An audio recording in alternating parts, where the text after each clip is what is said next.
দেখুন আমরা আজকে 52 দিন 51 দিন ধরে আমরা কিন্তু আমাদের যে নৈতিক ন্যায্য অধিকার এই ন্যায্য অধিকারের দাবিতে 10,323 টিচার আমরা কিন্তু রাজ্যের যে মাননীয় মুখ্যমন্ত্রী ওনার প্রতিশ্রুতি যে 2 মাস দিয়েছিলেন সেই 2 মাস অপেক্ষা করার পর যখন কোনো কথা বলছেন না তখন আমরা গণধর্ণা মঞ্চে এই গণধর্ণা অবস্থান করতে বাধ্য হয়েছিলাম এবং প্রতিদিন আমরা কিন্তু অপেক্ষা করেছিলাম যে সরকারের পক্ষ থেকে কেউ না কেউ এসে আমাদের সঙ্গে দেখা করবেন, কোনো প্রতিনিধি দল এসে দেখা করবেন এবং ওনারা আপনাদের মাধ্যমে শুনতে পেয়েছি কেউ না এসে মুখে মুখে বলছেন যে আমাদের এই মঞ্চে নাকি প্রতিনিধি দল একবার না কয়েকবার এসে দেখা করে গেছেন।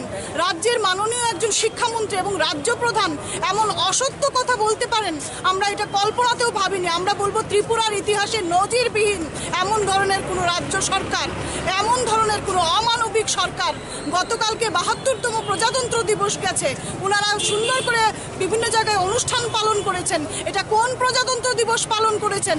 আপনার রাজ্যের সমস্ত প্রজারা রাস্তায় নিজের নৈতিক অধিকার পাওয়ার জন্য, আত্মসম্মানের জন্য, খিদের জন্য, বেঁচে থাকার জন্য, ওদের সম্মান সব পদদলিত, আর আপনারা সমস্ত অনুষ্ঠান করে বেরিয়েছেন আর আমাদের কোনো কথাই শুনছেন না। আর আজকে সকালবেলা যা হলো 52তম দিনে আমরা বলবো যে কাপুরুষের মতো কোনো রাজ্য সরকার তার স্বরাষ্ট্র দপ্তরকে ব্যবহার করে আমাদের কথা তো দূর, ভোরবেলা আমাদের যারা ঘুমিয়েছিলেন ঘুমন্ত শিশুদের তুলে নিয়ে গেছেন, বাথরুমে ঢুকে মহিলাদের এখান থেকে তুলে নিয়ে গেছেন। আমরা কল্পনা করতে পারি না। আমাদের সমস্ত ত্রিপুরা রাজ্যের মানুষ সাক্ষী।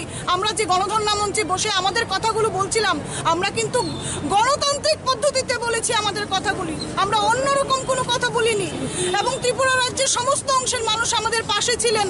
আপনারা যারা মিডিয়া ভাই বন্ধু আপনারাও আমাদের পাশে ছিলেন। সারা দেশের মানুষ দেখছে। অন্যদিকে কৃষকরা আর ত্রিপুরা রাজ্যের শিক্ষকরা গণতান্ত্রিক পদ্ধতিতে ওনাদের কথাগুলো বলছিলেন।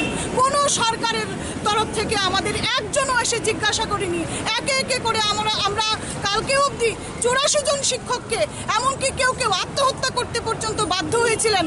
এমন একটা পরিস্থিতিতে ওনারা কালকের মতো একটা দিনে যেখানে ওনারা সংবিধানের যতগুলি মৌলিক অধিকারের মধ্যে তার মধ্যে প্রথম আমরা বলবো যে বেঁচে থাকার অধিকার, সেটা থেকে আমাদের বঞ্চিত করছেন, সেটা থেকে আমাদের 10,323 শিক্ষকদেরকে বঞ্চিত করছেন। আর আজকে সকালবেলা আমাদের শিক্ষকরা ঘুম থেকে উঠেনি, মহিলা শিশু সবাইকে টেনে হিঁচড়ে কারো কারো জামা কাপড় পর্যন্ত ছিঁড়ে ফেলেছেন।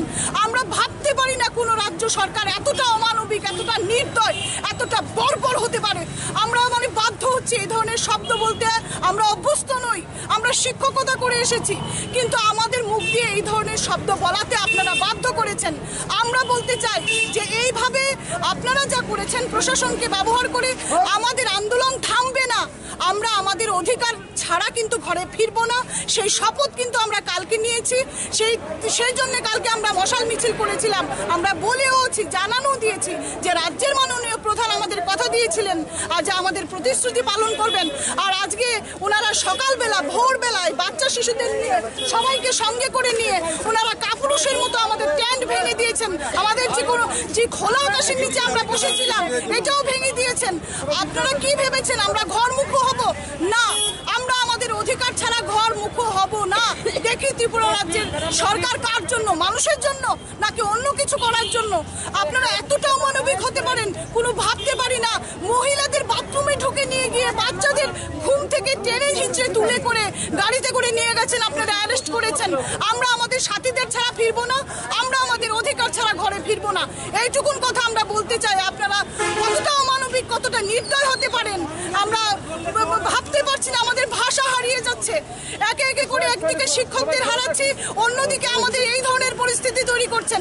আমাদের কিন্তু জোট ভাঙবে না। আমরা 10,330 একতাবদ্ধ হচ্ছি এবং সারা রাজ্যের সমস্ত যত মানুষ আছে আমাদের পাশে আছেন। আমরা সেই সাহস নিয়ে আমরা আমাদের অধিকার নিয়ে ঘরে ফিরবো, এই কথা আমরা বলতে চাই।